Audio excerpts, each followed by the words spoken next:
I think the worst we get in New Zealand is kind of locking of the bins at night and things like that. I think in New Zealand, we're obviously there's more we could do, but we're pretty good. It's in the supermarket's best interests.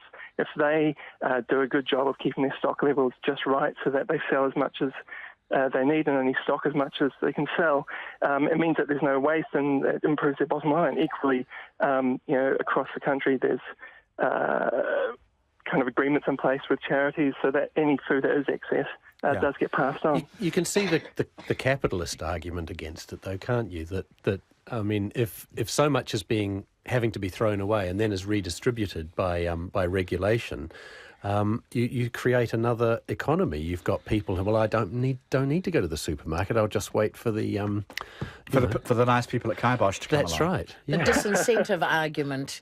Charity is a disincentive to being aspirational. Except that in that case, I mean, it would, like you were saying, it would force the supermarkets to get their inventory control much more under control. I don't know what it's like in New Zealand, but by the sounds of it, the French supermarkets are being a little cavalier. Yeah, I mean, it's really hard to get a number on it. We don't have hard and fast numbers here, and some of the stuff coming out of the States is up to 40% of food ends up in landfill. I don't know whether we're at that level. I suspect we're lower than that in New Zealand. But what we find is that when an organisation starts donating to us, there's a kind of an increase as they start realising how much food they can kind of pass on and go to places. But then after a time there's a drop off because we report back to them how much food is going out the door, and they start going, oh, okay, so it helps them manage their stock levels. So I think that's interesting. I think that's it's a natural thing which will happen if we can get more supermarkets and fruit and vegetable markets and things like that on board with food rescue. Lovely, thank you, George, and well done with Kibosh. 3 to 5. Let's see if we can talk about a couple more things. This sentence says it all. This is a direct quote from Fairfax today. Bitter Australians say sledging Kiwis are no longer the good guys and blame the baying crowd for Mitchell Marsh's pivotal dismissal in their one-day series loss to the Black Caps when he banged it off his boot and Matt Henry caught it. And there was a sort of appeal, wasn't there? May have been, and he was out. Anyway, rules the rules. I think underarm bowl pretty much says everything as far as I'm concerned. Oh, can you never let that go? Never. Yeah, cricket is such a complicated and unusual game with all kinds of sort of conventions and protocols and everything. But in the end, I mean, even as the Australian captain conceded, after the game last night, the right decision was made. He was out. He also said, though, I don't think decisions should be made on the big screen. I don't think that's right for the game. That's just cobblers. I mean, the more interesting argument was from that columnist saying that, it's the baying sort of Colosseum horde that is going to intimidate. Right. I mean, and that cricket is particularly susceptible to it. From a country that has, is the home of League and AFL. You couldn't get more baying hordes than that, and the refs seem to stand up to it all right. The Black Caps no longer clean skins. What do you think about the appropriation of the word clean skin to apply to someone with a good reputation? They sound like unbranded wine bottles, don't they? Well, clean skins were unbranded animals originally. Really? Yes, clean skin. Okay, clean get skin. it. And then it came to mean... So what are those dirty Aussies saying about our good Black Cap boys? That they're feral. That we're unbranded animals. That they're feral. Right. Well, I could live with that. Bring on the test series, I say. Now we're going to talk about Amazon.com or homework. Yes. Homework, seeing as you volunteered, should not be a chore. This is an editorial in the Herald. And a professor of English language at Waikato, Terry Locke, saying studying is a waste of time for primary school kids for more than 20 minutes. Time-consuming projects are meaningless. But there are a lot of them about, Ella, time-consuming projects. Absolutely, and I mean, I agree, 20 minutes, certainly for a primary school, absolutely. But, if you get them doing things they love, it's not work. It's just stuff they do at home. Do you think we're tending to give them too much, though? No, I just think there are a lot of unimaginative teachers out there. Yeah, that'd be my experience, and up to a certain age, I think it's a waste of time. Very good. Finlay McDonald, thank you for your company today. Same to you. Ella Henry, thank you for your company Kia ora. too. Thank you, Jim. And get well soon. Thanks, everybody. And Checkpoint with John Campbell follows.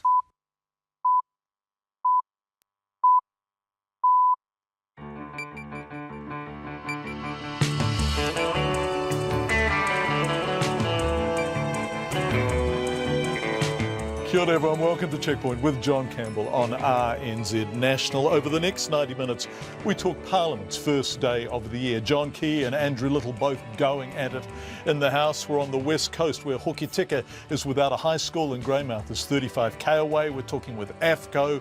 We discuss microcephaly with the mother of 2 girls born with the condition.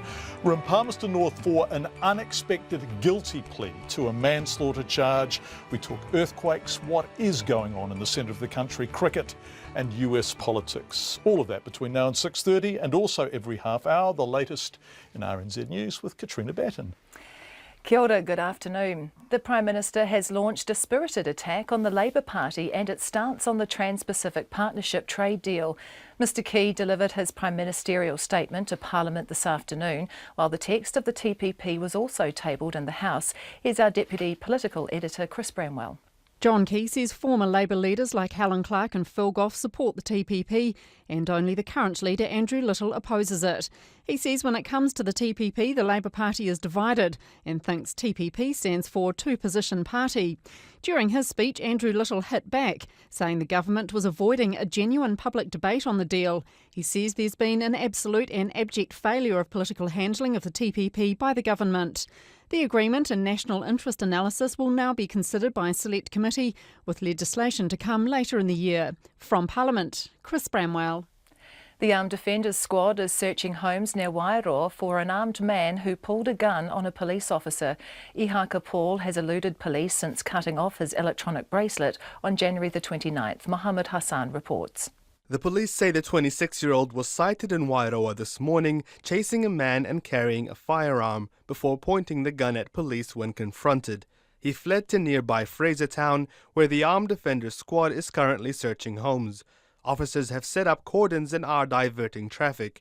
Police helicopters are sweeping Frasertown, and armed squads are also searching the Lake Waikaremoana area.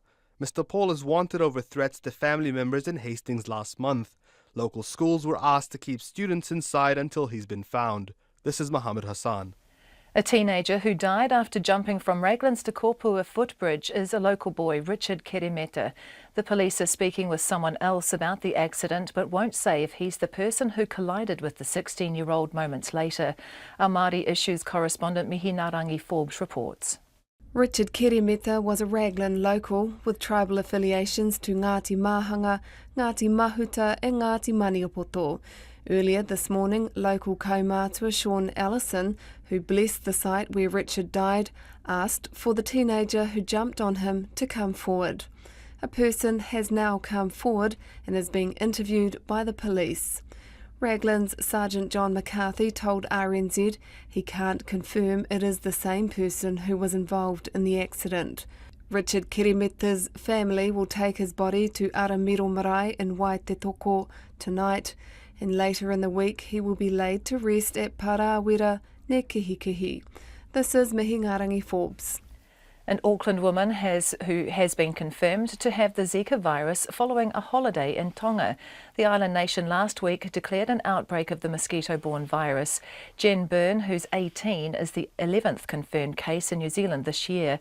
She said she started feeling unwell and was covered in rashes when she got back from her week-long holiday late last month. Ms Byrne says when the blood tests came back this morning, she was relieved it wasn't something worse like dengue fever. She says most of her symptoms have started to fade. The New Zealand share market is down in line with other Asian markets as a dramatic fall in a key Japanese interest rate drives negative sentiment.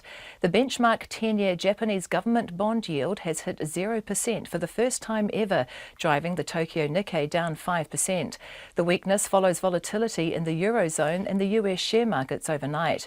The NZX 50 index is down 1.4% in late trading, but performing better than Australia's 200 index, which is down more than 2.5%. The New Zealand dollar is relatively steady, losing a little ground against the US dollar since this morning, but strengthening against the Australian.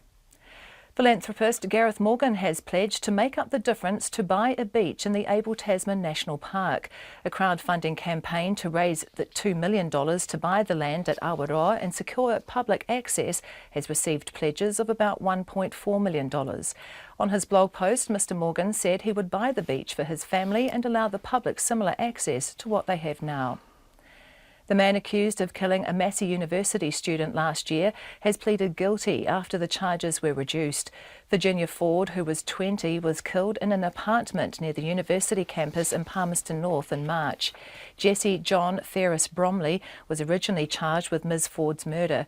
This morning in the High Court in Palmerston North, the charges were reduced to manslaughter and 2 counts of wounding with intent to cause grievous bodily harm. Ferris Bromley will be sentenced in April.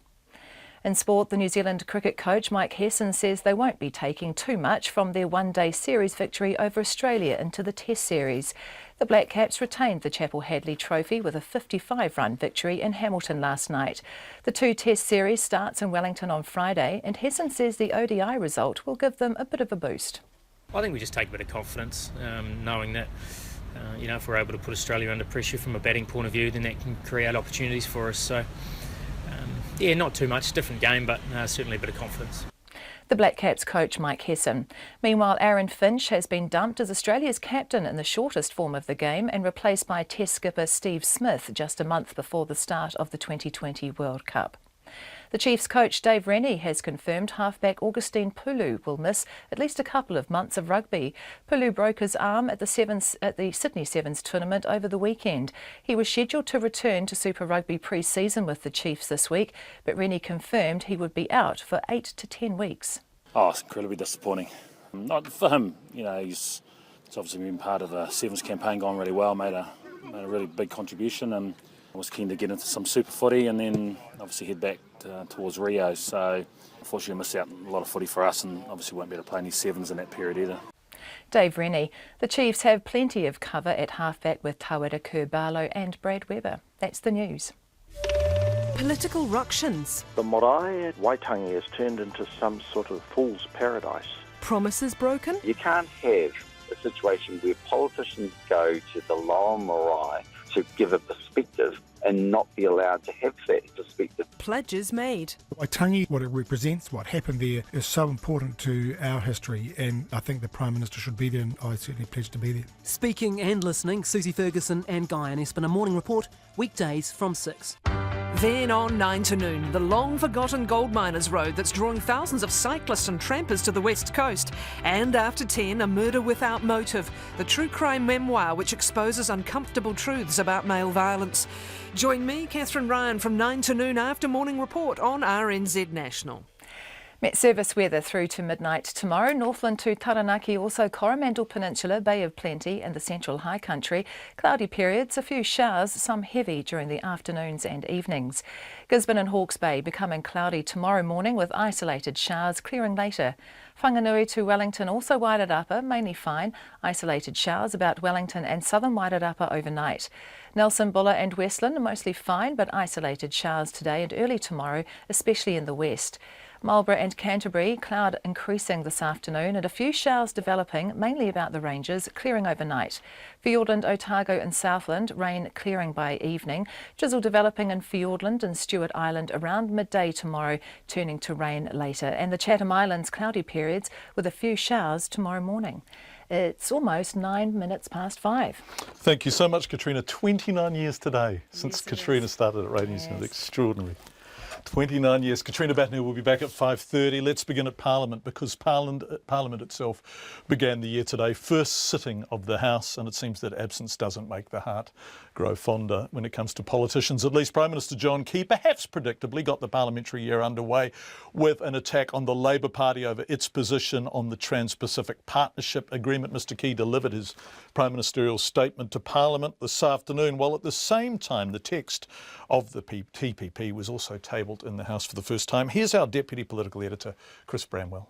John Key leapt to his feet just after 2 o'clock and after talking sport for a few minutes, ripped straight into the Labour Party. Well, we think TPP and we think Trans-Pacific Partnership. They think two-position party. That's what TPP says them.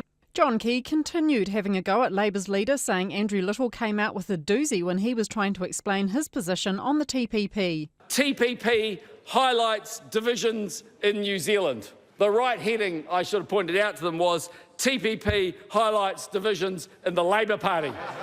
Because David Shearer and Phil Goff might be prepared to say what they think, but quite a lot of MPs are out there talking to people in the business community. And names are getting named about who's quietly supporting TPP in the Labour Party ranks. Andrew Little used his speech to have a dig at the Prime Minister's no-show at Waitangi, saying that it's a place for the head of government. He then hit back on the TPP, saying the government was avoiding a genuine public debate on the deal. There has been an absolute and abject failure of political handling of the TPPA by that government. They have been diabolical. They would not keep New Zealanders informed while it was being negotiated, dumped it on New Zealand at the end of last year. Anybody who raises the most mildest criticism is shouted down as being somehow, not knowing what they're talking about. They are a disgrace. Andrew Little told the House that the government had no principles, no plan and no long-term vision for the country. They are a party of the elites. They are a party of the self-interested. They are not a party of New Zealand's best interests. The Green Party co-leader James Shaw told the House that the government's very proud of its economic management, but it shouldn't be. If we look at GDP growth over the last 7 years of this national government and you take out population growth and the Christchurch rebuild, the growth vanishes. It's close to zero. 7 years and the real economy has gone nowhere. The New Zealand First Leader Winston Peters was clearly thrilled to be back, chortling throughout his speech, which he used to have a dig at a number of backbench government MPs. He told the House that John Campbell said the government was taking the people along with it by being clear about its actions and policy priorities. Is there any New Zealander, including the backbench of the National Party, who remotely thinks that that is true? Not a mutter, not a murmur, no confirmation at all, because they know it's false, demonstrably false. Speeches in reply to the Prime Minister's statement continued this afternoon. The first question time will be tomorrow at 2 o'clock. From Parliament for Checkpoint, Chris Bramwell. And Chris is going to join us in person after the news at 6 o'clock to discuss the afternoon and to preview the year ahead.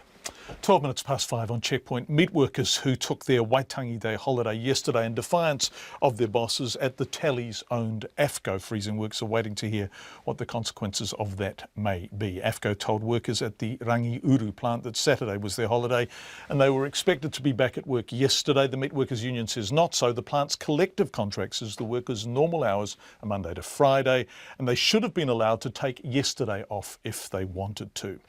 This, as many of you will know, is merely the latest source of tension between AFCO and its Rangiuru employees. And indeed, the Meat Workers Union and Wairoa workers took AFCO to the Employment Court last year and won. AFCO's new General Manager, I think, Andy Leonard, is with us now. Andy, welcome to the program. How long have you been the boss at AFCO for? Not too long, John, only a matter of weeks. OK, so are you going to be a new broom? In other words, will you be able to get on with the Meat Workers Union and those who belong to it? I'll be more than happy to get on with the Meat Workers Union, but the subject of the day, of course, is around the Holidays Act with the Mondayisation of Waitangi Day, and we're pretty clear that the Act is clear in that situation. Well, the Act is clear, depending on what the workers do normally on Saturday. These are Monday to Friday workers, right? And then Saturday is overtime. Is that the case? Yes, Saturday is paid at overtime, but they are not Monday to Friday workers. These people work, they've worked every Saturday since November. As overtime though, right? As overtime, over and above their normal working week? No, as part of their normal working week, they are paid extra rates for working Saturdays, but that's an aside. Saturday is part of their normal working week, and as I say, they have worked every Saturday since November. So in that situation, the Act is clear, and where Saturday becomes a normal work day, the staff is observed on that day, which in this case was Saturday the 6th. OK, can I just clarify that? When they've worked the Saturdays, because this is important and it's really material, when they've worked the Saturdays, is that a 6th day in their week or a 5th day in their week? That is a 6th day in their week. It is a 6th day in their week, which means that they're Monday to Friday workers and Saturday is overtime, which means that they get the Mondayised holiday, right? No, I can't agree with you there, John. Saturday is a normal working day for these people, and so Saturday becomes the stat. Well, it's a normal working day, Andy, but you've also said it's a 6th working day. So it's one or the other, isn't it? And that is material. No, I can't agree with you there, John. I've heard employment experts on the subject today who agree that where Saturday is a normal working day, that the Act is clear that that becomes the stat, and then Monday becomes a normal working day. These people normally get a one-day weekend. This weekend they got a two-day weekend. How did that impact on you? Let's look at what the impact of that was. Is Rangiuru, for example, trying to make up today? Because I've been told the workers at Rangiuru are doing a short day today because there's not enough for them to do, somewhere in the vicinity of 4 hours. Is that correct? No, that's not correct, John. We did 2 of our plants worked on Monday because they needed to. Obviously, we wouldn't normally work unless we had to, but without going into the intricacies of the meat industry, those plants needed to work on Monday to enable us to be able to continue working on Tuesday. Okay. So it was only part of our staff that worked on Monday, and those jobs that they were doing enable us to clear our chillers so that we can continue to slaughter today. And what will happen to the workers who took Monday off? Well, we'll deal with them like we do any other absence, which we'll sit down and talk to them individually and ask them why they didn't come to work when they were required to. And if they say that they took off a day that they believe to be a stat holiday, a Monday-ized Waitangi Day, what will you do? Well, we're unsure of that at this moment. We'll have to sit down and we're assuming that different staff will have different reasons for not being there. Absence is always an issue in our industry.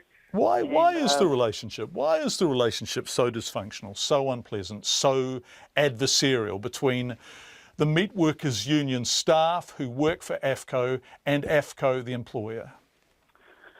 I don't really want to comment on that. Why not? Because if we look, let's go through, Andy, and I think this is a case where we can compare apples with apples. Alliance have a Meat Workers Union collective contract. In fact, I think they're negotiating it at present. ANZCO at the moment are negotiating a collective drug and alcohol policy. Silver Fern have collective agreements. So AFCO stands alone amongst the major employers in not wanting collectives and having an entirely difficult, problematic and dysfunctional relationship with the Meat Workers Union members. Well, all I'll say is that we do have a collective. We have had a collective, and we're not against collective agreements. So it is our intention to negotiate a collective with the union. But as I say, that's a whole another subject and away from what we're here to discuss, which is a Mondayisation of Waitangi Day. Okay, if we look at the Employment Court, the unanimous judgment of a full court of 3 judges, the court has found that AFCO's actions amounted to an unlawful lockout of its employees. Where are you at with your Wairoa workforce? Well, we're trying to get the Wairoa workforce back to work, and they are not coming back to work is the short story there, John. But as I say, it's not my specialty at the moment, and we're not here to talk about that. Andy Leonard, thank you, the new CEO of AFCO, which is part of the Tallies group of companies. Thank you so much for your time, Andy Leonard. Right. Let's change the subject entirely. Earthquakes, another one in the centre of the country today, and this is becoming quite commonplace. The Tasman region hit by a large earthquake, although there's no reports of damage. Magnitude 5.7, struck at 20 to 2 this afternoon, was widely felt around the country. It was centred 35 km southeast of the very small alpine settlement of Sanano on the shores of Lake Rotoiti at a depth of 48 km, so quite a way down. Joining us now in our Wellington studio is a GNS duty seismologist, Anna Kaiser. Anna, thank you for joining us and thank you for coming into the studio. We're very grateful. Do you know what faults are at work here? What was causing this activity?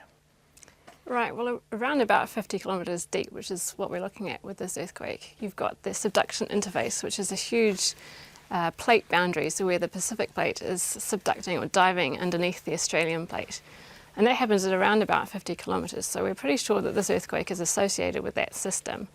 And what we look at is what we call the earthquake mechanism, and that can tell us a little bit about the type of faulting. And this earthquake actually has a bit of an enigmatic mechanism. It doesn't seem to be on the plate interface itself, so they're not right on the boundary, but perhaps just above. It doesn't have the typical characteristics of an earthquake within the subducting slab going down, which is similar to the one that we saw last year in April. Listeners might recall that there was a magnitude 6.2 in a similar area. Yeah, remember it, yep. So people always say alpine fault, alpine fault. Is this connected to the alpine fault? Is it part of the alpine fault, or is it quite a separate seismological system? Yeah, that's a good question, because in this area of New Zealand we've got quite a complex tectonic setting. So the plate movement, if you like, in the North Island is accommodated, or the driver of the system is the subduction zone. In the South Island, most of the plate movement is taken up along the alpine fault and distributed elsewhere. But in the middle zone, which is what we're looking at here, you've got a transition between the two types of movement. So it's not directly related to the alpine fault as such, because there you've got a different sort of way of accommodating that plate movement. In the upper South Island, it's accommodated through a mixture of movement along these upper crustal faults, things like happened in the Cook Strait or the Grasmere sequence, for instance, and then some of the movement is also taken up along the subduction zone, deeper within the Earth. And so it's a very interesting area to study from a seismologist's perspective, because we're trying to answer quite big questions in the area, such as how far south could we get a rupture along the subduction zone, which is a major earthquake scenario for New Zealand, and exactly how does this plate movement transition between these two areas. The biggest question of all, I guess, is does this tell us anything? Is this a predictor of future activity, or is this just a standalone one-off earthquake? Well, we never know for sure. Yeah. I mean, typically with this sort of earthquake, we don't see, well, we haven't seen in the past, I should say, a lot of aftershocks associated with these types of events. But then again, of course, this one, we can't tell for certain what is going to happen. We'd expect to see some aftershocks. And with the enigmatic mechanism, we're not too sure exactly where that sits, if it's just above the plate interface and what's really happening. So it provides an interesting data to study. And I think now we're capturing much more data from these types of events with the modern GeoNet network, which is really important to try to understand these types of questions. Anna Kaiser, who is the GNS duty seismologist this afternoon, thank you so much for joining us, Anna. We really appreciate it. It's extraordinary what is going on under the top of the South Island. 22 minutes past 5.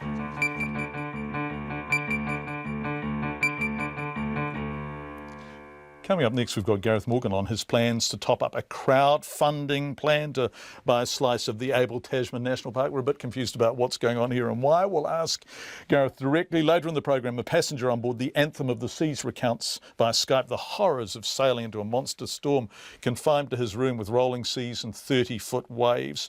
We're also going to look at this quite unexpected manslaughter guilty plea in Palmerston North and encephalitis.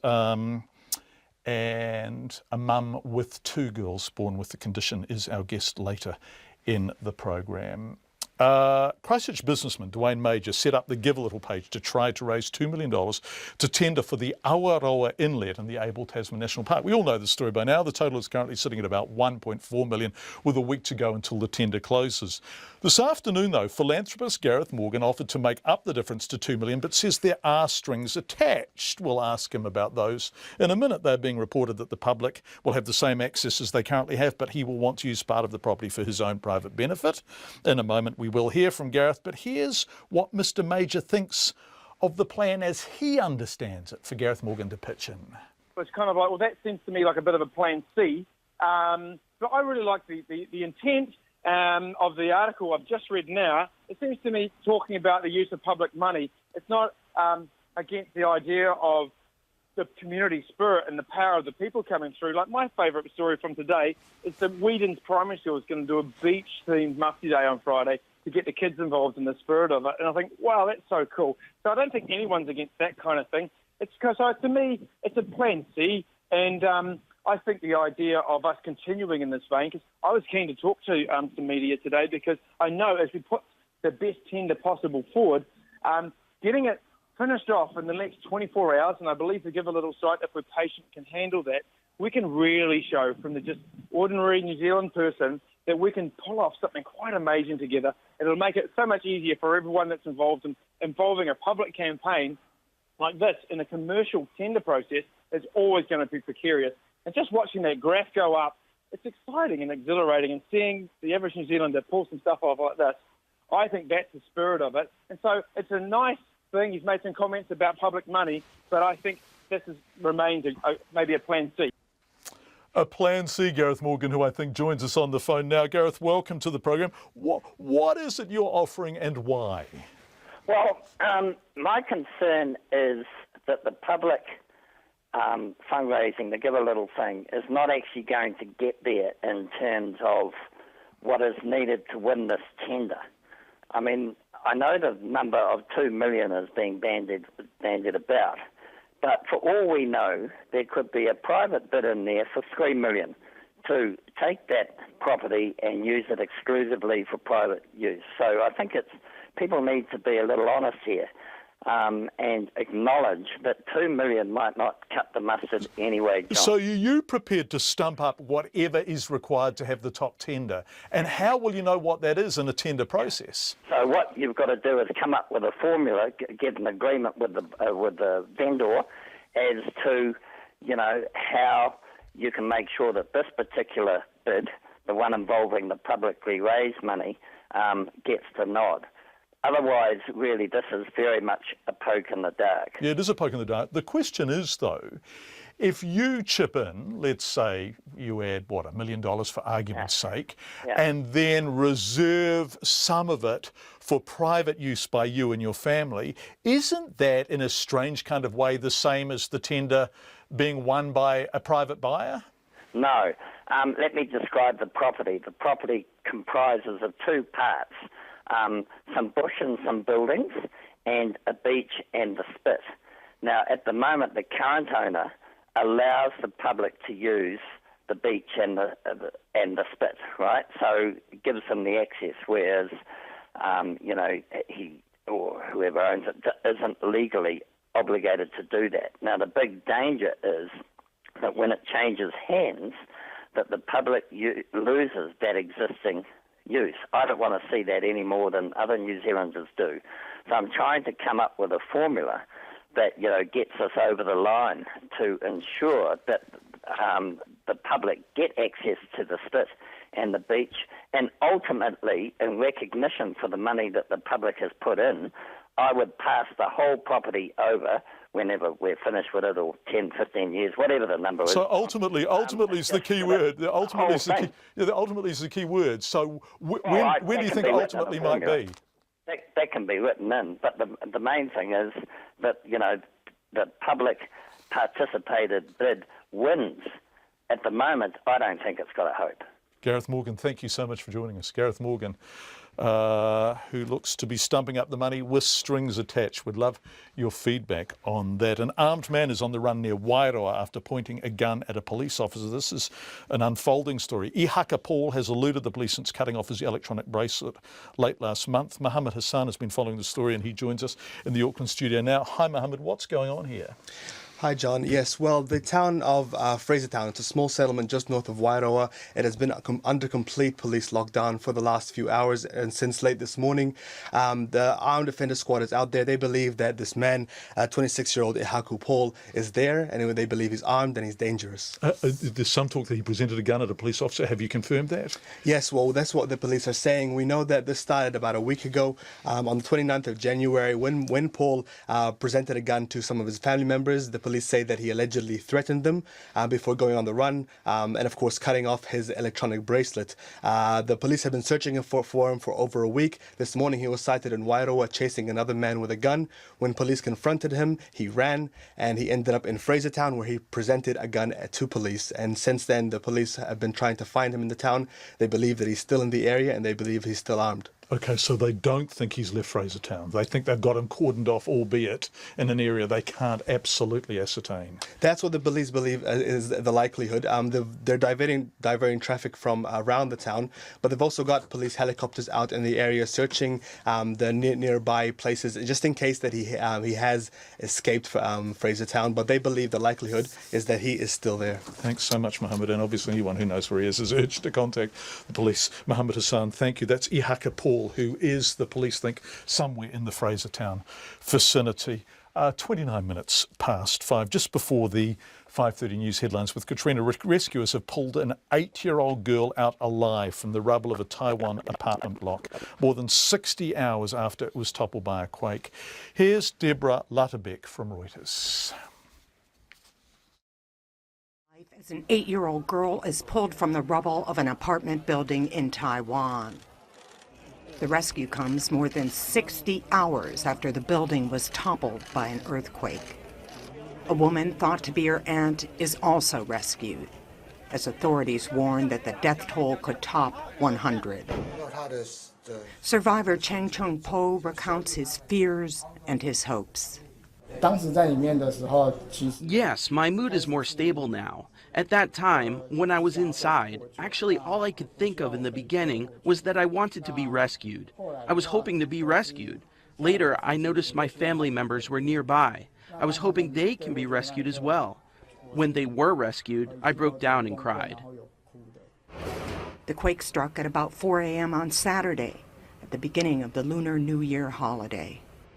President-elect Tsai Ing-wen said there needs to be a, quote, general sorting out of old buildings to make sure they were able to cope with disasters like earthquakes.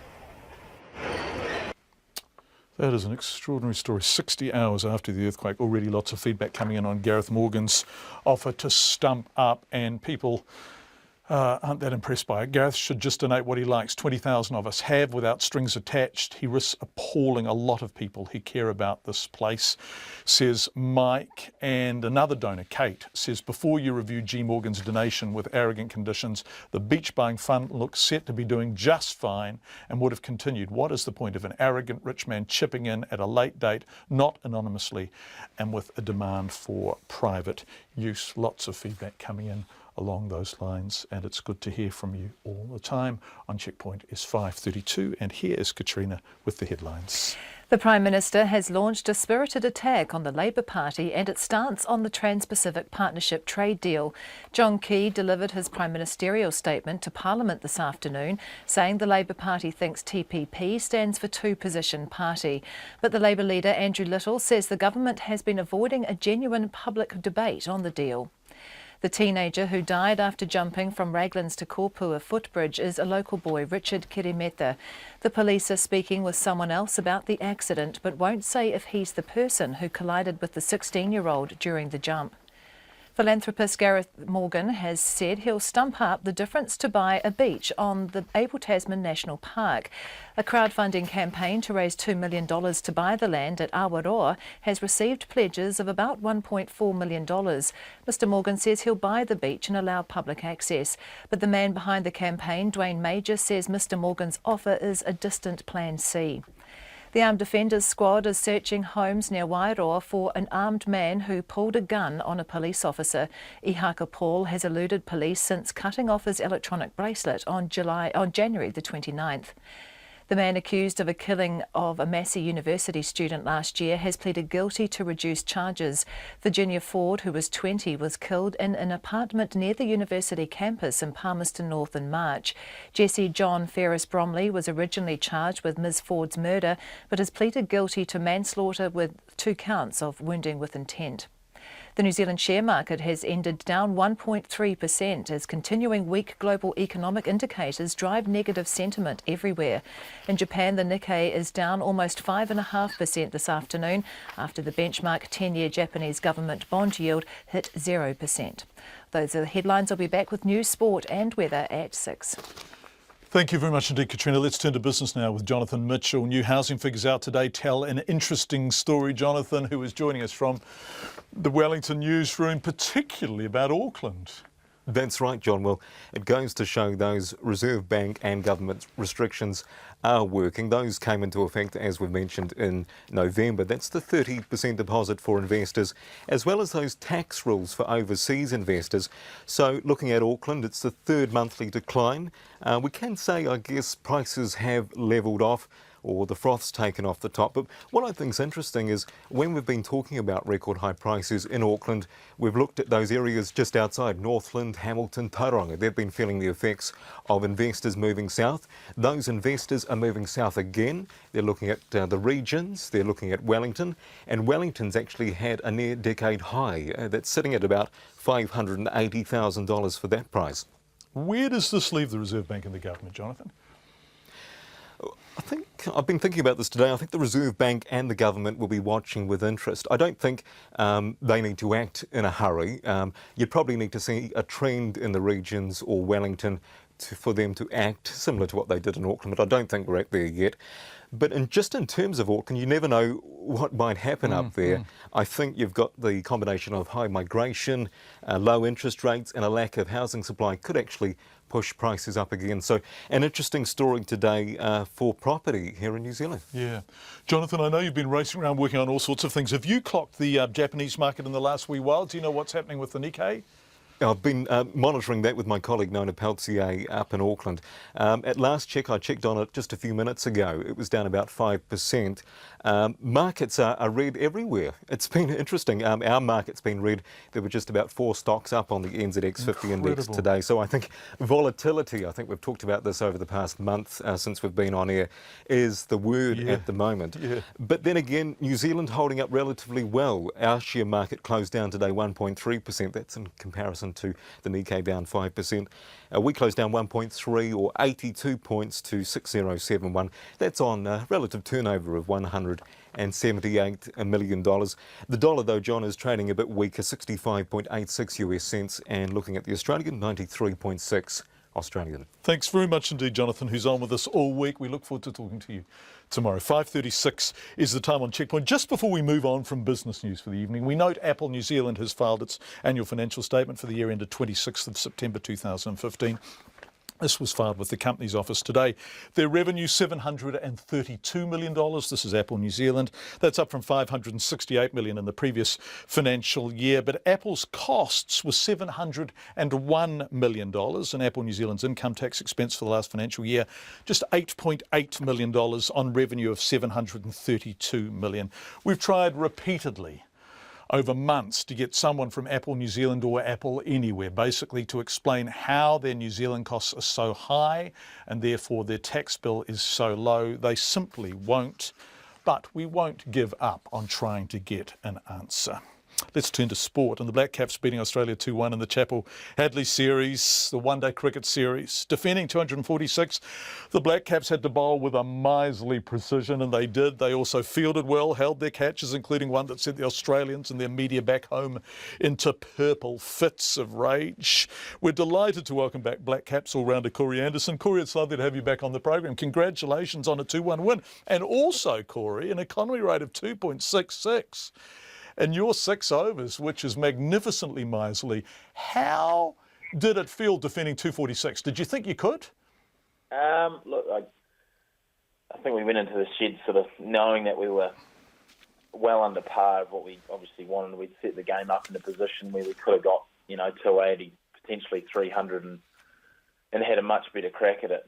We knew a lot of things had to go our way as well, but to defend that total, I think in the modern game of one-day cricket is pretty spectacular, to be honest. I know everyone stepped up where they needed to, and I think the whole series, it's been wickets have been falling in clusters, and I guess the games have ebbed and flowed, and it could have gone either way again, and luckily enough we came out on top for this one. Boy, it's intense, isn't it? Can we talk about the sledging? Is there too much of it? Are you both as bad as each other now? Have lines been crossed? I don't think so. I think Aussie definitely play the game hard on the field, and there's obviously a few boys who choose to, I guess, interact in it. But many of us, I guess, we're not quite witty enough to do anything about it or anything like that, so we sort of just keep our mouths shut. But Corey, are you being modest there? Is it not that you're not witty enough? Is it that actually you just don't like it, that you just don't see the point? I mean, you have a reputation for not doing this stuff, and I suspect it's because you just don't like doing it.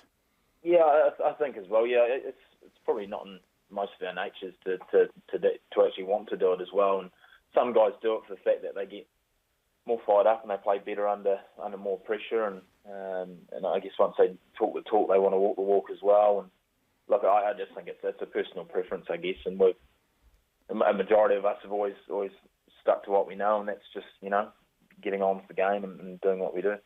Corey, we talked last week about the mood in the team, the atmosphere, the sense of possibility, the real sense of self-belief and confidence. And one of the measures of that is when a side wins from not the strongest of positions. This is happening with the Black Caps now, isn't it? Yeah, it is.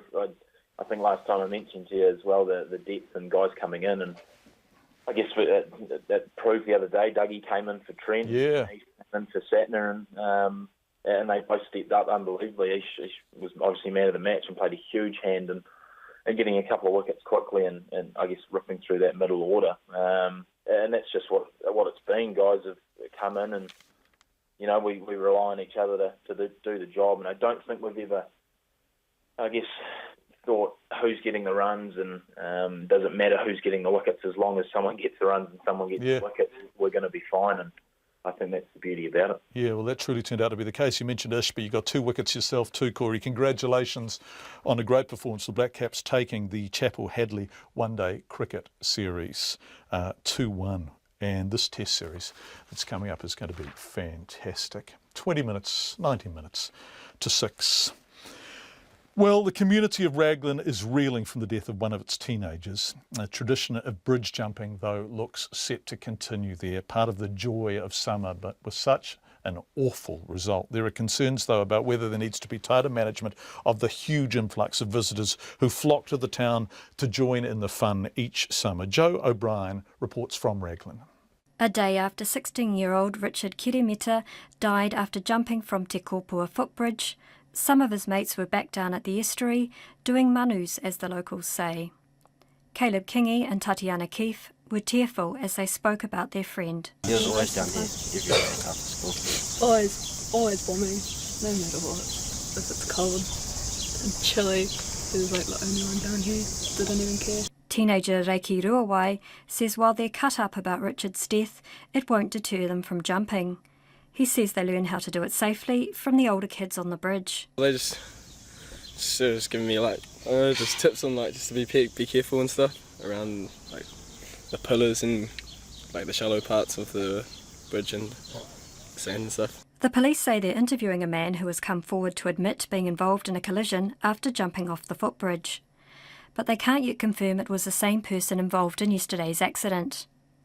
Raglan kaumātua Sean Allison says the community bears no ill will towards the person who collided with Richard Kirimita on the bridge jump, describing it as a freak accident. Unfortunately, with this one, our boy jumped off on one side of the bridge and was carried down over to the other side, and the other boy didn't see him.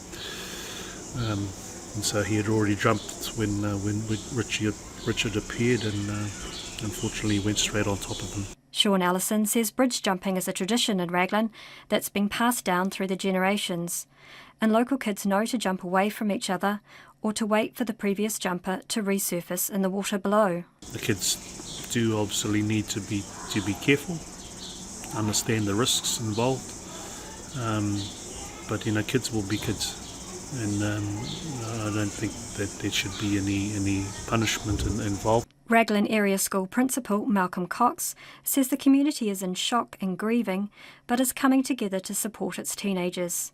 He agrees that locals learn about water safety as they grow up, but he says there were a huge number of new jumpers from out of town present yesterday, many of whom don't understand the kaupapa of the bridge. There were multiple jumping all happening together. It's very confusing. So I'd be loath for anybody to say, nobody should jump off the bridge, and you wouldn't play any games if you really took account of the risk. What's going to be important is to think about how we manage those very, very busy days and what that looks like. We might need to think about how we manage as a community. Kaumātua Sean Allison agrees there may need to be closer monitoring of the huge number of visitors in Raglan during the summer, but is unsure how that can be done when often people visit for just a single day. Richard Kirimita's family is expected to take his body to Aramiro Marae in Waitetoko tonight. In Raglan for Checkpoint, Joe O'Brien.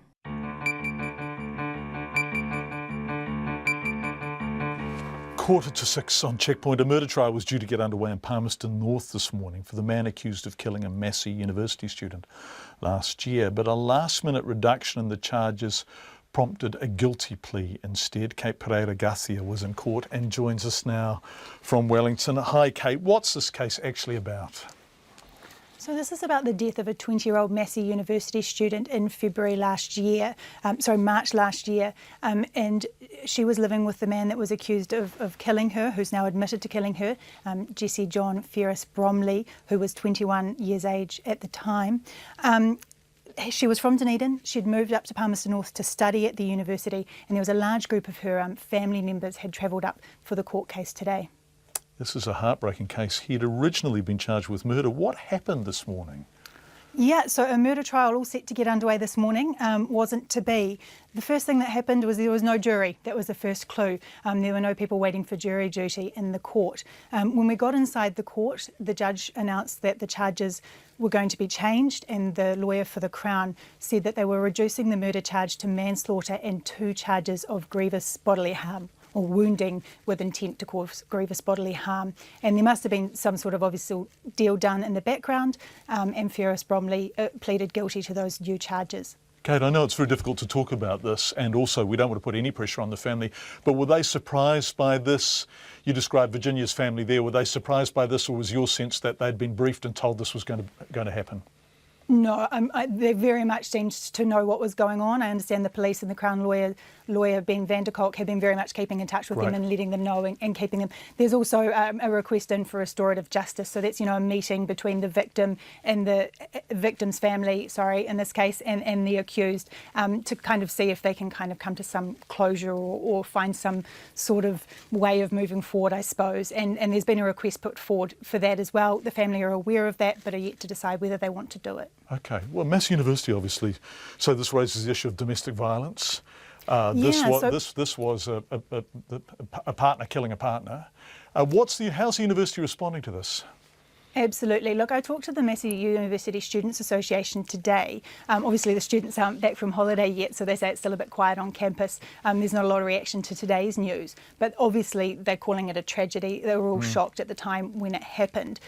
They said that the university responded well with counselling and support for the students involved, and they also said that the student union itself has been working really hard to kind of promote education and awareness around domestic violence and the fact that it can happen to anybody at any time, and that, students might not think themselves in that kind of position, but it could strike anyone. Kate Pereira-Garcia, thank you so much. We appreciate your time, Kate. So just to reconfirm, Jesse John Ferris Bromley had originally been charged with murder, but he entered a guilty plea to manslaughter in the court this morning. The killing of his, Virginia Ford, who was originally from Dunedin, was moved to Palmerston North to study.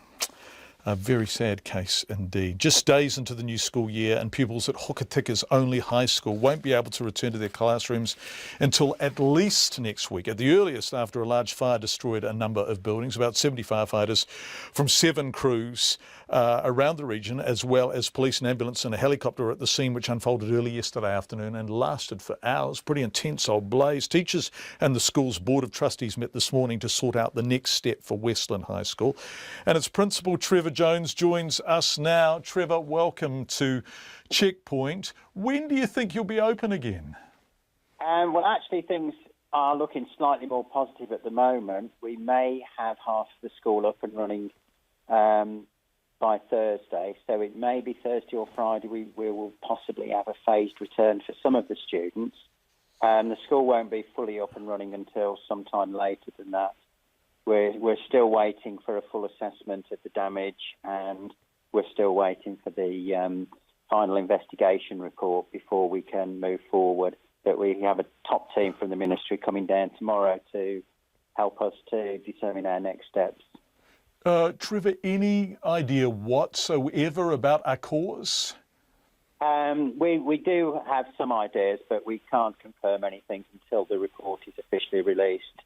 The one thing we can say is that the police are not suspecting foul play or anything like that, so the police have got no further investigation in the matter. Okay, so at this stage there is no sense it was deliberately started? No, absolutely not. Okay, the nearest school is what, 35k away, and you've got a roll of about 360 there, haven't you? Yep, that's right, yeah. It's very much part of the community too. It's important to the life of Hokitika, this school, isn't it? It's the only high school in Hokitika, and just witnessing people yesterday at the site of the fire.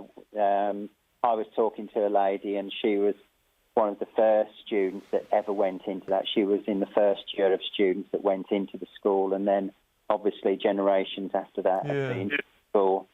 And it's quite heartbreaking for a lot of the people.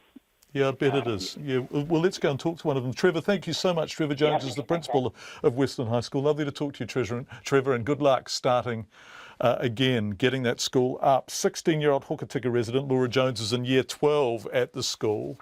And Laura, are you there? Yeah, how are you? I'm good. How are you? Good, thanks. Good.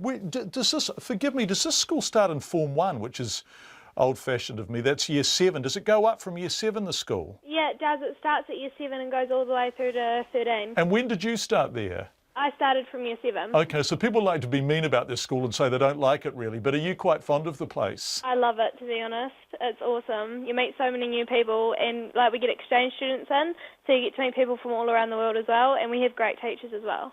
It's a nice thing to say. Yeah, it's a pretty cool place. So it's a big part of the community. Well, so yeah, absolutely, at the very centre of the community there. And so, what was it like? Did you watch the fire? Did you go down and watch it burn? Yeah, actually, we were up swimming at Nelson Creek, and we got a call from one of our friends saying that the school was on fire. So we sort of packed up and headed back down, and we sort of sat there and just, I guess, watched it burn, and it was devastating to see. And you would be level 2 NCEA, is that right? Yeah. So have you got work in the school? Did you lose work in the fire? No, luckily I didn't. I picked up all my books on the first day, but definitely work from probably previous years is in there and probably gone up in smoke. All that wonderful, all those treasures on the wall, all of that kind of stuff. Definitely. And so you think you can get back to school, what, as early as late this week, early next week? Whenever we're told to go, I'll be there. Okay. Gosh, you're doing... Laura, what are you doing in the meantime? At the moment, I'm doing jobs around the house for Mum and doing a bit of revision in some of my books. Laura, I want to say you're doing Westland High School really proud. What a magnificent Year 12 student. What do you dream of doing when you finish school? What are you going to do? I'm not sure just yet, but I'd love to do something outdoors and possibly with animals. Well, you sound like a fantastic young person. Good luck. Good luck with Level 2 NCEA and getting back to school. And nice to talk to you. Laura Jones, who was in Year 12 at Westland High School. It's a magic little school, true hub of the community in Hokitika. Right, I do know where I'm going now. The Royal Caribbean, or Caribbean, completely confused about how you say that, cruise ship Anthem of the Seas is heading back to New Jersey in the US after a monster storm, packing high winds and 9-metre waves, toppled furniture and shattered glass on the vessel. The cruise company said the storm was more severe than expected. Some dispute about that. Passengers posted pictures on social media of a collapsed ceiling and rooms in disarray and said they were told to remain in their cabins as the ship rocked for hours. Well, one of the passengers was a man called Jacob Ibrag. He described the experience on board to us via Skype video from the ship. So yesterday was obviously horrible. Around 3 o'clock, the ship started tilting everywhere, but it wasn't as bad yet. We knew something was off when a guy who basically works here and cleans the tables at the buffet drops everything and starts kind of videotaping the storm. That's when I basically took a shot of the storm myself and put it on Twitter. And that's when my whole family, I advised them to rush down to our cabin. We get to our cabin around 3:30, and we're just preparing ourselves for the worst. We're packing, we're doing everything we can just to be ready for whatever there was to come. And again, we had no control. That was the worst part of it all. We had no idea what to expect. We were just trusting the captain. And finally, around 3:45, 4 o'clock, the captain gets on the speaker and he tells us to stay in the cabin, stay locked in until further notice, because the ship was in fact feeling the strength of the waves, the 30-foot waves, and the tilt. if you were to go out, you could fall. You could fall. You could hurt yourself. You could possibly hurt the workers that are trying to help other people around. It was just not good. So we all stayed in and just waited for further instruction. And every hour or so, the captain would, thank God, he would get back to us on the speaker, and he would allow us information. He would give us information and allow us the knowledge to know what was going on, if we were proceeding on the path that we were scheduled to go to in Florida, or if we were going to be anchored, which was great. He wasn't feeding us, hopeful information. He was feeding us information that we needed to know, and information that we were able to kind of assess on our own without him telling us everything was gonna be okay. He was great at that. Him and the cruise director were great. They were absolutely great. And every couple of hours or so, we would have workers come into our rooms and ask us if we needed anything, water.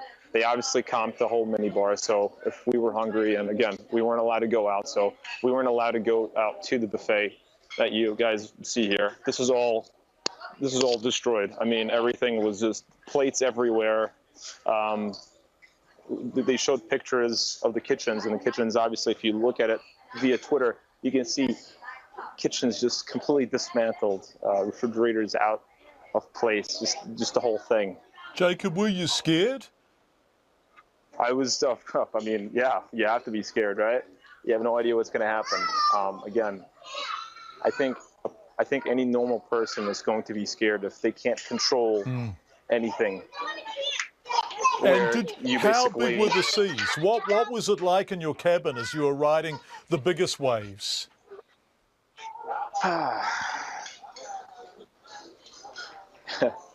We were fighting to kind of stay in one spot. We were holding on to things. I was on my bed. I was holding on to the bed frame at one point. At another point, I was by the balcony door. I was holding on to the balcony handle just to kind of not slip, not fall or anything. It was horrible. Like I said, things were flying everywhere. My sister, my mom sitting on the couch, my father on the bed. Honestly, one of the things that kind of calmed all of us down was the Super Bowl. I mean, I'm sure you guys are aware of the Super Bowl that happened yesterday. Yep. That was great. We had that to kind of ease our mind and allow us to forget about the whole thing, if that was even possible. Got to see Peyton Manning win, so that was beautiful. But still, you can't escape the fact that your cruise ship is being hit by 30-foot waves. I think the captain said 170, 180 miles an hour winds. It's just. How do you? And I'm reading stories where they're saying, the cruise line, they should have known this was going to happen. How can you? How can you predict Mother Nature in such a way? You can't. Jacob Ibrig, who was on the ship and it was talking to us from Skype. Katrina Batten, when you started Radio New Zealand 29 years ago, the nation that we'd be able to live stream off a ship via Skype, so it's extraordinary. Crazy. It's extraordinary. You and I, we rode to work on a penny farthing when we started Radio New Zealand. Exactly. We're having to wind things up before they start. I know, right. It's shocking. It's Reel-to-reel cassette tapes. Yeah. Lots of feedback on Gareth Morgan. Katrina with the news 2 minutes away, but let's have a look at this feedback on Gareth Morgan. It is short-sighted, says Margaret. Thank you, Margaret, to dismiss his offer. I expect there are a number of buyers in the wings for this property. Let's at least keep the status quo and let Gareth do the deal and cut out overseas buyers. On the other hand, Andrew says, Gareth Morgan, no thanks for your highly conditional offer.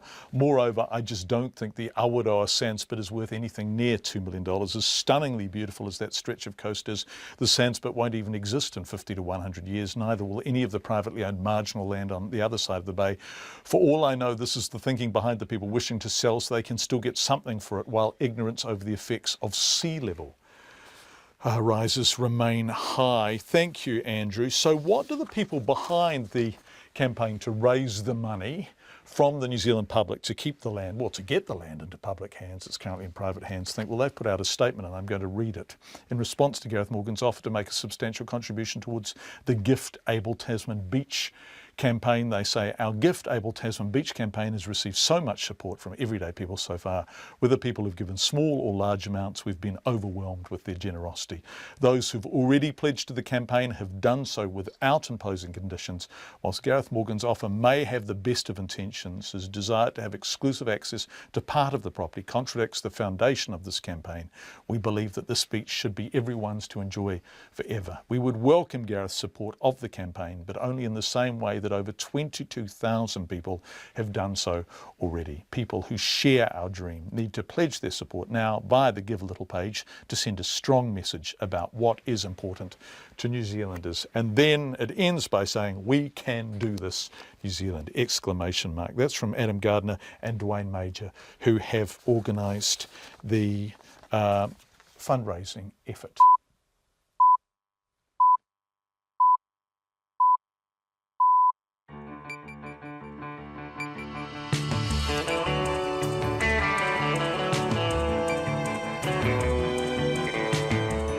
$1.4 million they've raised so far. Kia ora everyone, you're with Checkpoint with John Campbell on RNZ National. Thank you for joining us. Tonight the TPPA takes centre stage as the political year formally gets underway. We'll discuss all of this with Chris Bramwell in a moment. The Christchurch City Council backpedals on removing tree protections, and a flurry of activity in New Hampshire before the state's crucial first in the US primary. Actually, it's not the first, is it? There was Iowa last week, but this is crucial. Bernie Sanders in front for the Democrats. It's a primary, not a caucus. Silly me. Here's Katrina Batten with the RNZ News. Ngā mihi nui, good evening. The Prime Minister has launched a spirited attack on the Labour Party and its stance on the Trans-Pacific Partnership trade deal. Mr Key delivered his prime ministerial statement to Parliament this afternoon, while the text of the TPP was also tabled in the House. John Key says former Labour leaders like Helen Clark and Phil Goff support the TPP, and only its current leader, Andrew Little, opposes it. He says when it comes to the TPP, the Labour Party is divided and thinks TPP stands for two-position party. Mr Little responded by saying the government was avoiding a genuine public debate on the deal. He says there's been an absolute and abject failure of political handling of the TPP by the government. The Armed Defenders Squad is searching homes near Wairoa for an armed man who pulled a gun on a police officer. Ihaka Paul has eluded police since cutting off his electronic bracelet on January the 29th. The police say the 26-year-old was sighted in Wairoa this morning, chasing a man and carrying a firearm before pointing the gun at police when confronted. He fled to nearby Frasertown, where cordons are in place and the Armed Defenders Squad is searching homes. Police helicopters are sweeping Frasertown and armed officers are also searching the Lake Waikaremoana area. A GNS seismologist says a large earthquake in the Tasman region is not directly related to the Alpine Fault, but was a mixture of seismic movement in the area. The magnitude 5.7 quake, which struck at 20 to 2 this afternoon, was widely felt around the country. It was centred 35 kilometres southeast of the small alpine settlement of St Arnaud on the shores of Lake Rotoiti at a depth of 48 kilometres. GNS duty seismologist Anna Kaiser told Checkpoint the area has a complex tectonic setting and the area has two types of zones. In the middle zone, which is what we're looking at here, you've got a transition between the two types of movement. So it's not directly related to the Alpine Fault as such, because there you've got a different sort of way of accommodating that plate movement. In the upper South Island, it's accommodated through a mixture of movement along these upper crustal faults. Anna Kaiser says it's not clear if there'll be aftershocks, as the data will have to be studied. Bay of Plenty meat workers who took their Waitangi Day holiday yesterday in defiance of management at AFCO Freezing Works are waiting to hear what the consequences might be. AFCO told workers at its Rangiuru plant that Saturday was their holiday and they were expected to be at work yesterday. But the Meat Workers Union says their contract says the workers' normal hours are Monday to Friday and they should have been allowed to take yesterday off. AFCO's General Manager Andy Leonard told Checkpoint Saturday is also part of their normal working week, which they're paid extra for, and staff should have been at work yesterday. I've heard employment experts on the subject today who agree that where Saturday is a normal working day, that the Act is clear that becomes the stat and then Monday becomes a normal working day. These people normally get a one-day weekend. This weekend they got a two-day weekend. Andy Leonard says staff will be spoken to about the work absence. The philanthropist Gareth Morgan says he's offered to contribute towards the cost of buying a beach because he doesn't think the public pledges will be enough. A crowdfunding campaign to raise $2 million to buy the land at Awaroa and secure public access has received pledges of about $1.4 million. But Mr Morgan's offer comes with strings attached. He wants the land for private use while allowing the public access to the beach and the spit. Mr Morgan says he'll eventually gift the land to the Department of Conservation. He told John Campbell his offer would ensure the crowdfunding bid would be successful. I would pass the whole property over whenever we're finished with it, or 10, 15 years. That can be written in, but the main thing is that, the public participated bid wins. At the moment, I don't think it's got a hope. Gareth Morgan. A consumer rights organisation says there could be a case against an Apple update that shuts down some iPhones. The update's security feature can permanently disable any iPhone 6 with a home button or screen that's had repairs from an unofficial service provider. Consumer New Zealand's chief executive Sue Chetwin says Apple's motives behind using the feature to discourage third-party repairs for security or for financial gain are blurred. She says they're looking into the issue. Apple says the update keeps the device's Touch ID features secure. In sport, the Black Caps coach Mike Hesson is hoping to welcome pace bowler Tim Southey back to the Test lineup this week. Southey suffered a foot injury over the new year playing against Sri Lanka. He bowled 23 overs in Northern District's win over Central in the Plunket Shield at the weekend, taking 2 wickets. Hesson's hopes he's now fit enough for the first Test against Australia.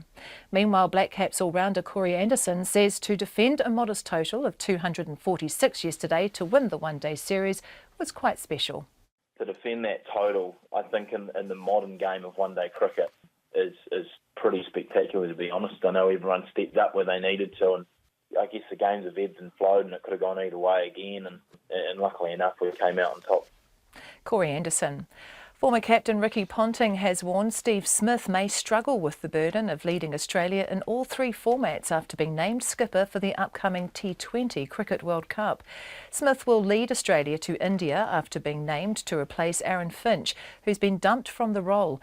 Ponting concurrently held the captaincy in all 3 formats during his career, but he's concerned Smith's ever-increasing workload may be too much to bear given his relative youth and inexperience. That's the news.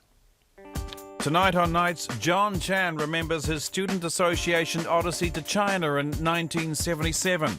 No worries about free trade agreements back then. Our Tuesday feature looks at the renaissance of the black civil rights movement in the United States. Sadly, there's still a need for one, and our military historian, Damien Fenton, on South Africa's contribution to the First World War. At least they didn't start it. On Nights with me, Brian Crump, after the news at 7 on RNZ National. Met Service weather to midnight tomorrow now. Northland to Taranaki, also Coromandel Peninsula, Bay of Plenty in the central high country. Cloudy periods, a few showers, some heavy during the afternoons and evenings. Gisborne and Hawke's Bay becoming cloudy tomorrow morning with isolated showers, clearing later. Whanganui to Wellington, also Wairarapa, mainly fine, isolated showers about Wellington and southern Wairarapa overnight. Nelson, Buller and Westland mostly fine but isolated showers today and early tomorrow, especially in the west. Marlborough and Canterbury, cloud increasing this afternoon and a few showers developing, mainly about the ranges, clearing overnight. Fiordland, Otago and Southland, rain clearing by evening, drizzle developing in Fiordland and Stewart Island around midday tomorrow, turning to rain later. The Chatham Islands, cloudy periods with a few showers tomorrow morning. It's just gone 6:08. Thanks, Katrina. Some breaking news too while you were reading the latest Radio New Zealand news, and that is that this man, Ihaka Paul, you will remember Mohammed Hassan was in here, our reporter, talking about him just after the 5:30 headlines. He allegedly severed his electronic bracelet, went on the run, pointed a gun at a police officer and disappeared somewhere in the region of Wairoa or Frasertown. We now understand police are in communication with him. They believe they know where he is and they are talking to him about giving himself up. So Mohammed or RNZ News will update you on that the moment we hear any more, but we can tell you that police are communicating with Ihaka Paul somewhere in the Wairoa, or he's inside a house in somewhere in the Wairoa region or Frasertown region. 9 minutes past 6. Parliament's back in action with MPs refreshed after their summer break and immediately going on the attack, inevitably I guess. The Prime Minister John Campbell gave his annual statement to Parliament this afternoon when he kicked off with a fiery salvo at Labour's position on the Trans-Pacific Partnership. Our Deputy Political Editor Chris Bramwell was in the House and joins us now from the gallery office. Hi Chris. John Campbell went on the attack big time against Labour. Let's talk about that first, and then let's talk about what he told us about what National's going to do this year. How good was he as he had a go at Labour? He did start off talking a little bit about economic matters and a few other issues, but then, yes, he absolutely let rip into Labour. He said that their position was confused and that Labour thought that TPP stood for two-position party. He talked about how former leaders Helen Clark and Phil Goff supported the Trans-Pacific Partnership, but Andrew Little did not. He also made the point that Labour says it's a party of free trade and yet it will vote against the Trans-Pacific Partnership. His speech was very fiery, but Andrew Little did hit back as well. He said that the government had mishandled the TPP by not allowing any kind of genuine public debate on the matter. He said the handling was diabolical and a disgrace, and that anyone who raised the mildest criticism was shouted down and told that they don't know what they're talking about. And it's been really interesting listening to the speeches through the afternoon from other ministers and government MPs, and there's clearly an agreed attack line that they're trying to talk up divisions in Labour, within the Labour Party, about the Trans-Pacific Partnership. I heard that again and again through these speeches this afternoon. What did John Campbell put on the program for this year? What are the Nats hoping to achieve over the next 12 months? So he did talk about the legislative program. They have some changes that are already underway, like changes of the Resource Management Act. He also talked about how there'll be a possible minimum wage rise, which will probably be later this month, which is normally when that comes out. And he did also talk about the flag referendum. Okay, so not terribly much excitement there, a sort of sense that the National Party's being very cautious, playing a straight back. On the other hand, Labour have to do what David Longy said in 1984, which is not look like an opposition, look like a government in waiting. Are they capable of that? Look, I think this year for Labour, they will be trying to present themselves as an alternative government. So at the beginning of the year in his speech, Andrew Little talked about how they're going to be putting out their major policy this year so that voters, when they go into election year next year, will have a clear idea of what Labour stands for. And the other thing is that they'll be working a lot more closely with parties like the Greens. They want to show a picture of what a complete alternative government will look like. So we may see some joint announcements. They may have a shared platform on some things, Labour and the Greens. Certainly the relationship between them now is far closer than it was under the former Labour leader David Cunliffe. If you remember, he completely cut ties with the Greens and he didn't have any. Now they're having like dinner together, regular meetings, that kind of thing. So they're certainly working closely together. They're also trying to work a bit more closely with New Zealand First. But as we all know, Winston Peters will never say before an election who he'll go into an agreement with. I think he likes it that way, keeping everyone guessing. And, you know, for John Campbell, this will be a steady as she goes kind of year. They'll be wanting to make sure they are rid of all controversial legislation this year, because next year, of course, is election year. So, they want the TPP done and dusted and through the House, because, as we know, he is eyeing a fourth term for his National-led government. Yeah, Chris Bramwell, our Deputy Political Editor. Thanks so much, Chris. Good to talk to you, and we look forward to talking to you lots during the year. The Christchurch City Council has backpedalled on a proposal to remove protections from hundreds of significant trees on private land. This was really getting people exercised in Christchurch. Preservation groups were horrified when the council said it wanted to take away protections from 1,200 trees under a revamp of the city's planning rules. Here's our Christchurch local government reporter, Conan Young. After talking with preservation groups, the council is now proposing a dramatically scaled down plan. It will involve removing just 400 trees from the protected list while keeping 1,200. The announcement was made today when the council presented its revised proposal to independent commissioners, who will have the final say on new planning rules for the city. In her own submission soon afterwards, one of those in favour of saving the trees, Helen Lowe, said the right decision had been made. They have been on the schedule for a long time. The last new listing was 10 years ago, so it's not like the record of their values is a completely new thing. In terms of the public aspiration, I think that there is a wider public interest in these trees. However, another tree preservationist, Lady Barbara Stewart, told the hearing that all 1,600 trees currently on the protected list should stay there. I am aware that conversations have been had, improvements have been made. My issue is to argue for as much safety for the trees as possible. I'll push for the very best, not the sort of too much of the compromise, because I think that's what the city must have. A tree historian, Brad Cadwallader, said rules locking up trees on public land, depending on their height, were good, but urged the commissioners to provide extra protections for them based on their historical significance. He said one tree that would not be protected in this way was a 130-year-old, 40-metre tall blue gum on the western outskirts of the city. It's just a blue gum, but it's a blue gum that's been recorded as being a blue gum that is of particular genetic interest because it isn't affected by the bugs and insects that a lot of other blue gums are. Commissioners are continuing to hear submissions and will make a final ruling on the rules later in the year. In Christchurch, for Checkpoint, Conan Young.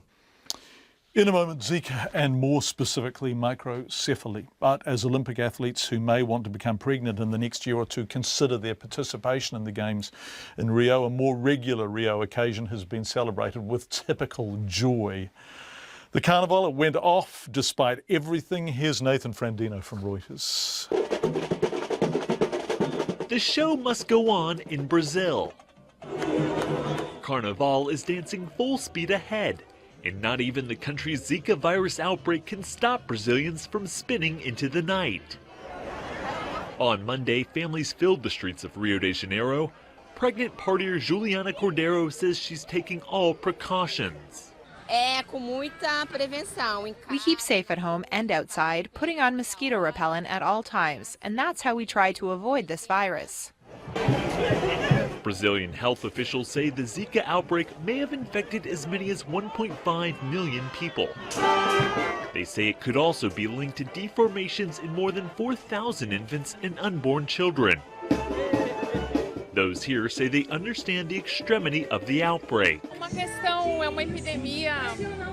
This is a national epidemic. It's a South American epidemic, and we are using repellent on the children and on ourselves. I think we have to do our part and avoid accumulating stagnant water at home in plant vases, and that's what we can do. We are doing our part.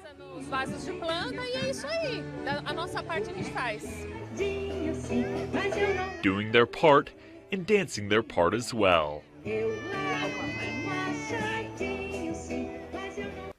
As cases of microcephaly become more common, and particularly its impact on pregnant women, it's receiving global media coverage. But for Kansas mother Gwen Hartley, microcephaly is her everyday life. Gwen has two daughters with the condition, Claire, aged 15, and Lola, aged 10. Claire and Lola have already beaten immense odds by living as long as they have. And for Gwen, the events of the past few weeks mean she's now being consulted as an expert and someone who has first-hand experience of microcephaly by people from throughout the world.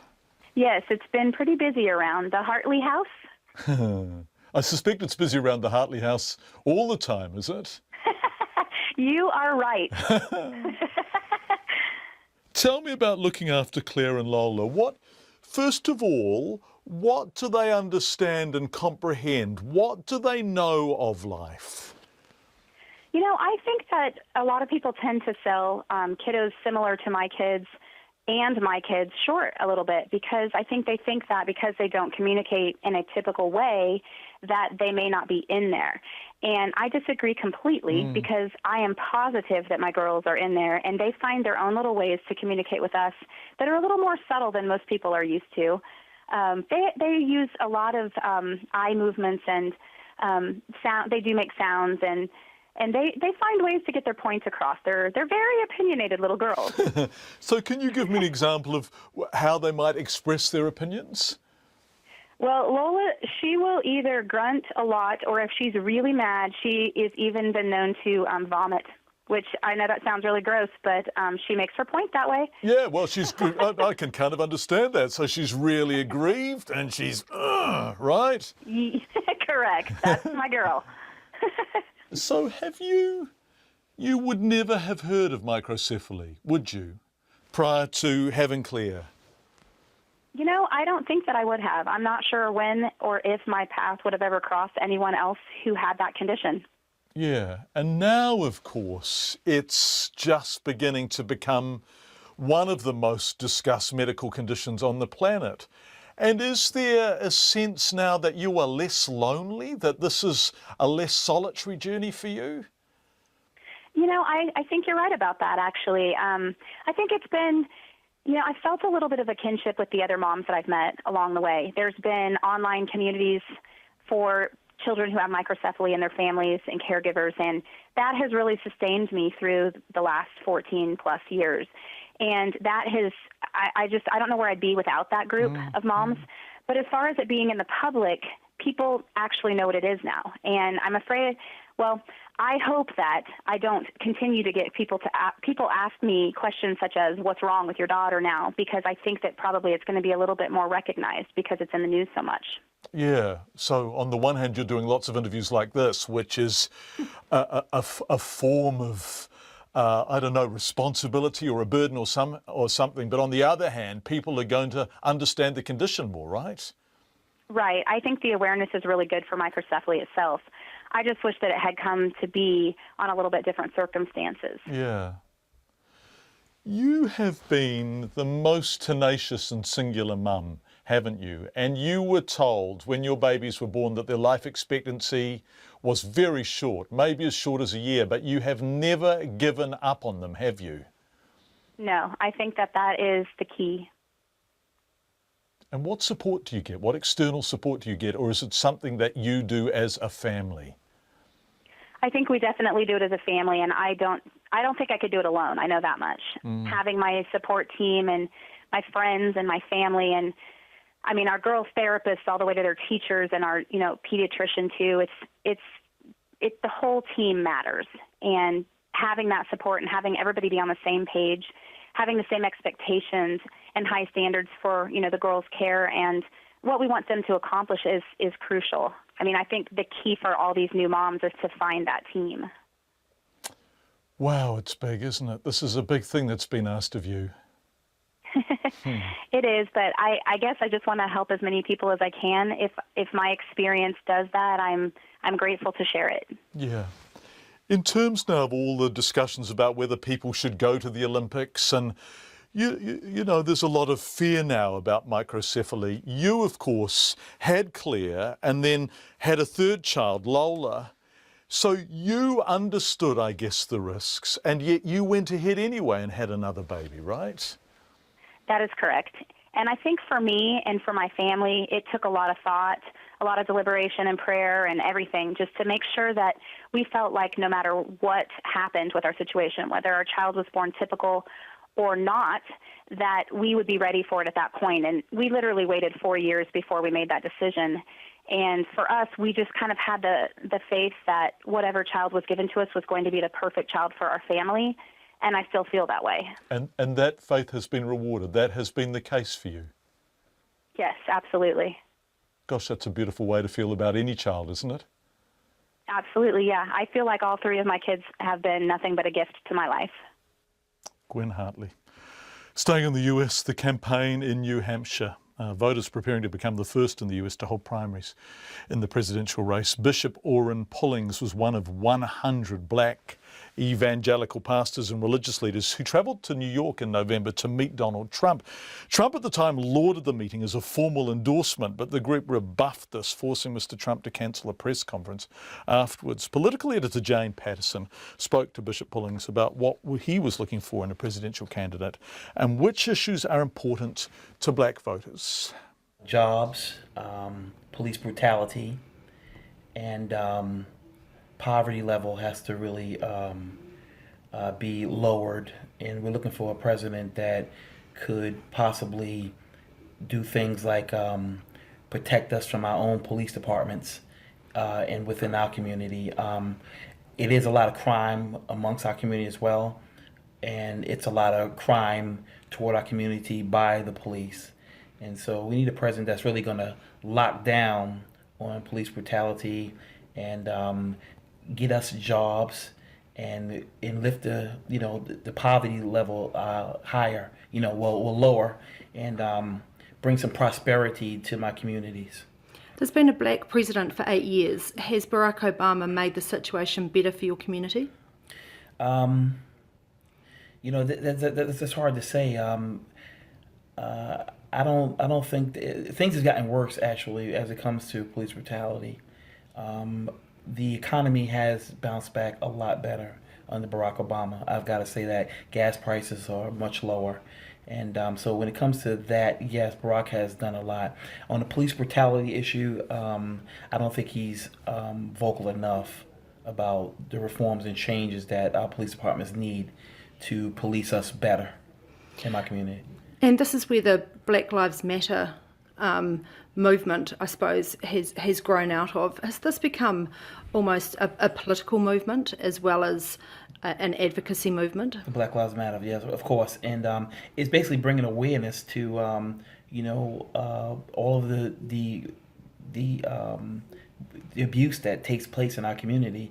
You know, this is a group that stands up for people that are, being mistreated. And it's not just Black Lives Matter, because these police are out of control with whites, Puerto Ricans, Mexicans, and everybody within our country. I mean, to me, they don't have respect the person. It's just that authority that they have. That's got to be toned down a whole lot. And the next president needs to really step in to tone that down. If they shoot somebody or to apprehend somebody, why can't they shoot a leg or arm? They're shooting people to die, and so that's got to be reformed, and better training, I think, is what's going to be needed for our community. What about police training, rather? Sure. What about the presidential campaign at the moment? Is there anyone that you believe would be the best candidate for Black Americans, or is it an individual matter? I'm not sure at this moment. I'm still looking at Marco Rubio and Hillary Clinton. I'm still looking at those two at this point, trying to figure out which one is going to be the better candidate to address the issues of the Black community. Are they speaking to the issues that are important to you? Yes, there are some issues that they are speaking to that are important to my community, yes, definitely. What about Bernie Sanders in terms of poverty, inequality, those sorts of issues? Does that resonate with you at all?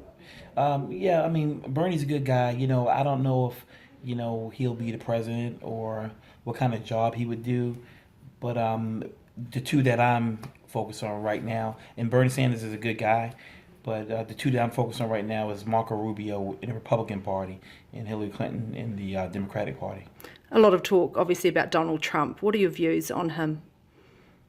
Donald Trump is, he's a man, he's a self-made man, and he's unapologetic.